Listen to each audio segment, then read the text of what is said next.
여러분 안녕하십니까. 11월 12일 주일 넘치는 우리 교회 매일 묵상 시작하도록 하겠습니다. 오늘 본문 말씀은 욥기 9장 1절부터 16절까지 말씀입니다. 욥의 세 친구들 기억하시나요? 엘리바스, 그리고 빌닷, 그리고 소발입니다. 나중에 한 명 더 등장하긴 하는데 그건 그때 보기로 하고요. 엘리바스가 이야기한 이야기에 대해서 욥이 답했고, 이제 빌닷이 이야기한 것에 대해서 욥이 답할 차례입니다.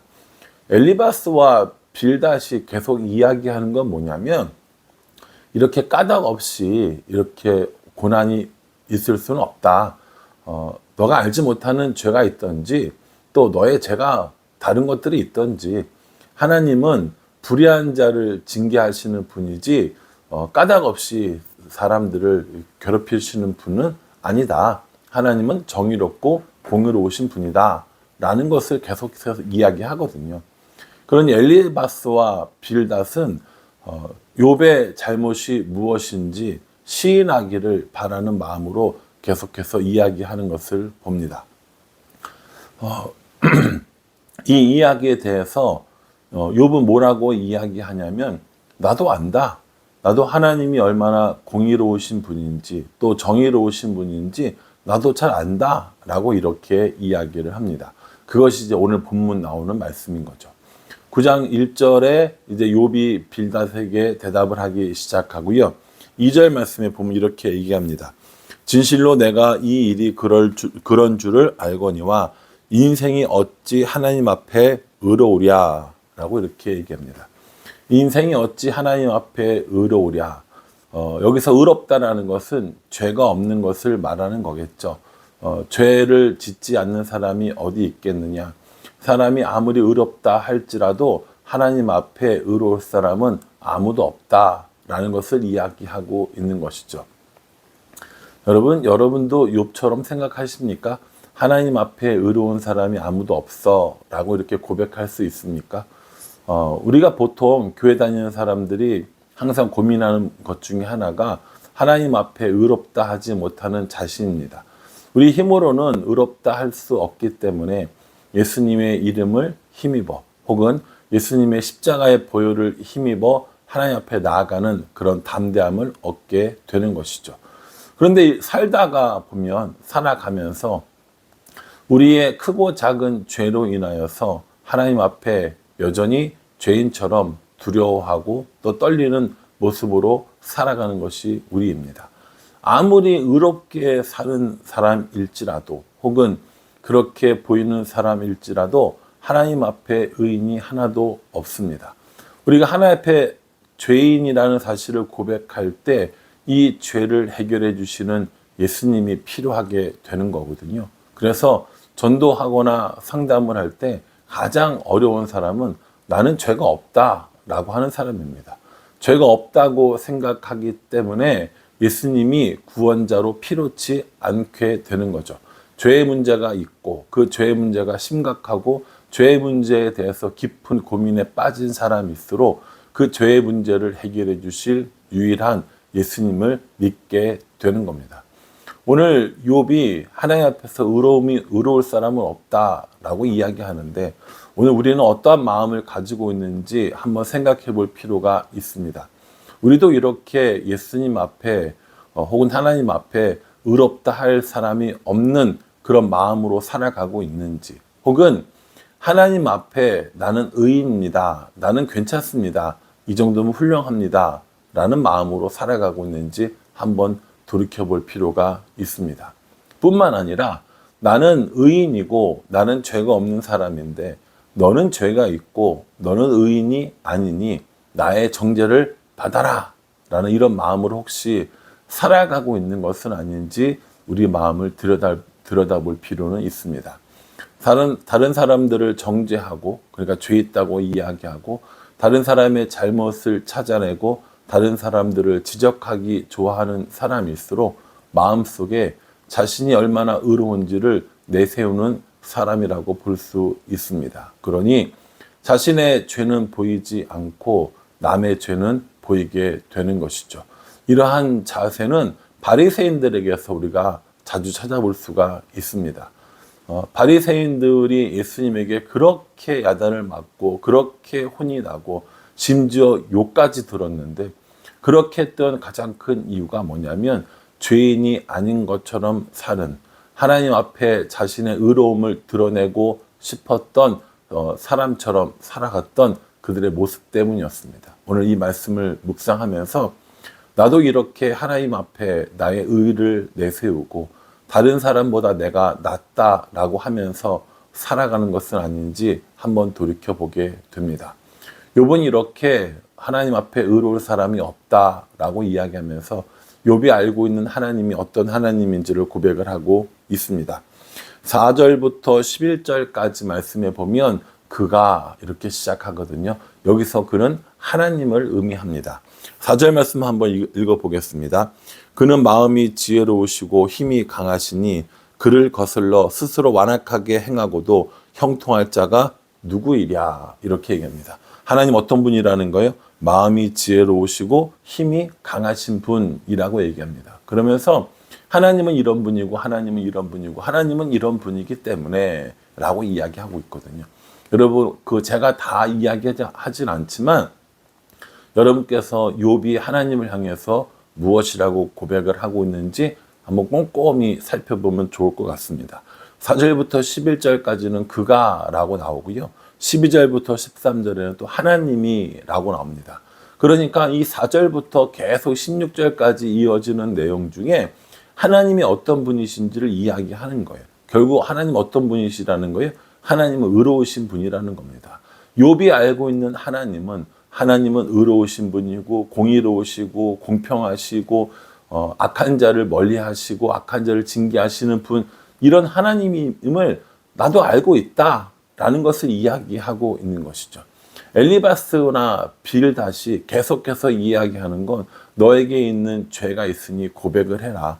너의 그 죄를 고백을 해야 하나님이 용서해 주시고 다시 회복시켜 주실 것이다 라고 이야기하면서 왜 이걸 못 알아듣느냐, 좀 알아들어라 라는 이야기를 하고 있거든요. 근데 욥도 그 얘기예요. 나도 알고 있다. 하나님이 얼마나 의로운 분이라는 것을 알고 있다. 하나님이 공의롭고 정의로운 분이라는 걸 나도 안다. 그분은 마음이 지혜롭고 힘도 세신 분이다 라는 것을 내내 이야기하고 있는 겁니다. 이제 오늘 본문만 아니라 내일 본문까지 이 욥의 그 이야기 대답이거든요. 그 이야기들을 좀 더 보면 하나님이 의로운 분이라는 것을 알고 있지만 하면서 뒤에 내일 본문이 나오게 되는 겁니다. 그러니까 여러분, 성경을 읽을 때 이것만 읽고 끝나는 건 참 어려운 일이라니까요. 다음 내용이 뭐지? 이 다음에는 어떤 말씀이 있을까? 이 다음에는 어떤 내용으로 이어질까? 라고 하면서 조금 더 읽어보고 싶고 조금 더 묵상하고 싶어지는 것이 이 말씀을 대하는 당연한 자세라고 생각합니다. 욥이 하나님이 어떤 분인지 알고 있다. 하나님은 공의롭고 정의로운 분이다. 그런데 라고 하는 그 뒷부분은 내일 본문에서 한번 살펴보기로 하고요. 오늘 이 말씀까지만 살펴보면 13절에 특별히 잘 모르실 것 같은 단어를 설명 하나 드리겠습니다. 13절에 하나님이 진노를 돌이키지 아니하시나니 라합을 돕는 자들이 그 밑에 굴복하겠거든, 이렇게 이야기하고 있거든요. 여기서 라합이라고 하는 것은 우리가 알고 있는 여호수아에 나오는 기생 라합이 아니고요. 혼돈의 상징인 일종의 용을 의미하는 겁니다. 그러니까 여기서의 라합이라고 할 때 이 라합을 단순히 기생 라합으로 여기면 안 됩니다. 왜냐하면요, 욥은 족장 시대고 이 여호수아는 한참 뒤에 나오는 사람이거든요. 그리고 라합도 마찬가지고요. 그러니까 우리가 알고 있는 그 라합이 아니라 여기서 라합이라는 것은 그 당시에 통용되었던 혼동의 상징적인 동물, 그리고 용, 이 정도로 우리가 이해하면 좋을 것 같다라는 것을 알고 계셔야 하고요. 15절에 이렇게 얘기합니다. 가령 내가 의로울지라도 대답하지 못하겠고 나를 심판하실 그에게 간구할 뿐이며. 내가 의로울지라도 대답하지 못해요. 왜? 나의 의는 하나님의 의에 미치지 못하기 때문입니다. 그러니 우리는 어떻게 합니까? 하나님께 엎드려 간구할 수밖에 없다라는 걸 이야기하는 거고요. 16절에 가령 내가 그를 부름으로 그가 내게 대답하셨을지라도 내 음성을 들었다고는 내가 믿지 아니하리라. 나 이렇게 겸손한 사람이라는 겁니다. 하나님 앞에 내가 부르짖었는데 하나님께서 내게 대답하셨다 할지라도 내가 그 음성을 다 듣고 다 알고 다 이해하고 나는 그런 사람은 아니야 라고 이야기를 하는 것이죠. 엘리바스, 당신이 이야기하는 거 내가 무슨 말인지 알아. 빌닷, 당신이 이야기하는 거 나 무슨 말인지 다 알아. 나도 그런 하나님을 믿어 라고 이렇게 이야기하고 있는 겁니다. 내일 본문까지 봐야 하고 싶은 얘기를 더 할 수 있는데 내일 본문은 내일 본문으로 남겨두고요. 오늘 이 말씀을 보면서 하나님의 의로우심을 고백하는 욥의 모습을 보며 하나님을 의롭다고 하면서 자신이 죄인임을 깨닫는 자인가, 아니면 하나님 앞에 나의 의로움을 내세우는 자인가 하면서 저 자신을 돌아보게 됩니다.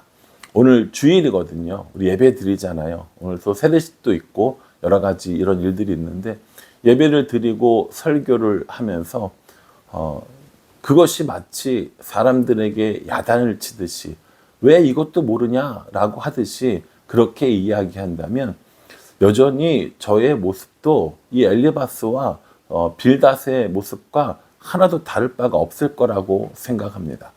하나님이 의로우신 분이고 나 자신이 죄인 줄 깨달아 겸손한 마음과 긍휼을 구하는 마음, 또 간구하는 마음으로 하나님 앞에 나가는 나의 모습인지, 아니면 하나님 앞에 나의 의로움을 내세우며 나는 괜찮은 사람인 척, 나는 거룩한 사람인 척, 나는 온전한 사람인 척 그렇게 설교하고 또 성도들을 만나는 그런 사람은 아닌지 한번 돌이켜 보게 됩니다. 여러분 오늘 예배 오시죠? 예배 오셔서 이 말씀 가지고 또 묵상하고 오늘 예배 드리면서 하나님, 우리가 하나님 앞에 의로울 수 없는 죄인들이고 우리의 죄를 위하여 죽으신, 그래서 하나님 앞에 우리를 화목해 하신 예수 그리스도를 바라는 마음으로 예배 드립니다 라고 이렇게 고백하면 어떨까라는 생각을 한번 해보게 됩니다. 오늘 이 매일 묵상을 듣고 오시는 분들도 계실 거고요. 또 예배 후에 돌아가셔서 들으시는 분들도 아마 계실 겁니다. 어떠한 경우이든지 오늘 예배를 통하여서 우리에게 긍휼하심을 베푸시는 하나님을 알고요. 또 오늘 세례의 의미를 살펴보면서 우리를 하나님과 화목하게 하기 위해서 십자가에 죽으신 그 예수님과 연합하여 사는 삶이 어떤 삶인지 한 번 더 생각해보는 시간이 되었으면 좋겠습니다. 바라기는 하나님 앞에 의로운 인생으로 사는 것이 아니라 하나님 앞에 긍휼을 구하고 간구하는 삶의 자세로 살아가는 우리 모두가 될 수 있기를 주님의 이름으로 축복합니다. 기도하겠습니다. 하나님, 엘리바스와 빌닷은 욥에게 계속해서 죄를 고백해라, 죄인임을 인정해라 라고 이야기합니다. 욥도 다 알고 있다고 합니다. 욥이 고백하기를 하나님은 의로우신 분이다, 사람은 그 앞에 아무것도 아니다 라고 고백하는 모습을 봅니다. 우리들도 욥처럼 그렇게 고백하게 하여 주시고 우리들의 삶도 의인이 아니라 죄인임을 깨닫고 긍휼하심을 구하고 간구하는 삶을 살아갈 수 있도록 인도하여 주시옵소서. 예수님의 이름으로 기도합니다. 아멘. 여러분 오늘 주일 예배를 통하여서 하나님의 은혜를, 하나님의 긍휼하심을 경험하고 또 회복되어서 날마다 행복한 그리고 은혜 가운데 살아가는 삶을 살아갈 수 있기를 간절한 마음으로 기도합니다. 감사합니다.